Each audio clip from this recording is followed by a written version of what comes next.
బాలు, మీనా వాళ్ళు ఇంటికి వస్తూ ఉంటారు. అది చూసి అక్కడ ఉన్న సత్యం అయితే "ఏం జరిగిందిరా? అసలు పని అయ్యిందా లేదా?" అని చెప్పేసైతే అడుగుతూ ఉంటాడు. ఆ మాటలు విని అక్కడ ఉన్న బాలు అయితే "ఎందుకు కాదు? ఈ బాలు, మీనా వాళ్ళు ఎళ్ళిన తర్వాత అవ్వకుండా ఉంటుందా?" అని చెప్పేసైతే అంటూ ఉంటాడు. ఆ మాటలు విని అక్కడ ఉన్న సత్యం అయితే "అవునురా! ఆ రంగారావు గాడి బాధ అయితే నేను కూడా చూసి భరించలేకపోయాను. అందుకే మిమ్మల్ని పంపించాను" అని చెప్పేసైతే అంటూ ఉంటాడు. ఆ మాటలు విని అక్కడ ఉన్న బాలు అయితే "అవును నాన్న, అందుకే నేను కూడా ఇప్పుడు అగో మీనాక్షి అత్త కూతురిని తీసుకొని వచ్చి వాళ్ళకి వీళ్ళకి నచ్చజెప్పాను.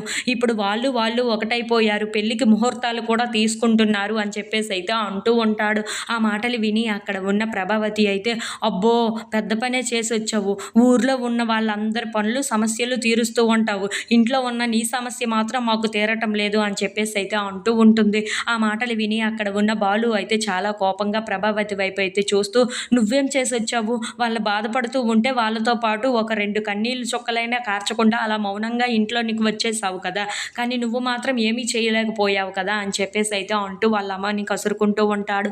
ఇంతలో అక్కడ ఉన్న సత్యం అయితే మాత్రం అక్కడ ఉన్న బాలు, మీనా వాళ్ళ వైపు చూస్తూ "ఈరోజు మీ ఇద్దరు చాలా మంచి పని చేశారురా! ఒక ఇంటిని నిలబెట్టారు" అని చెప్పేసైతే అంటూ ఉంటాడు. ఆ మాటలు విని అక్కడ ఉన్న మీనా అయితే చాలా సంతోషిస్తూ "అవునా?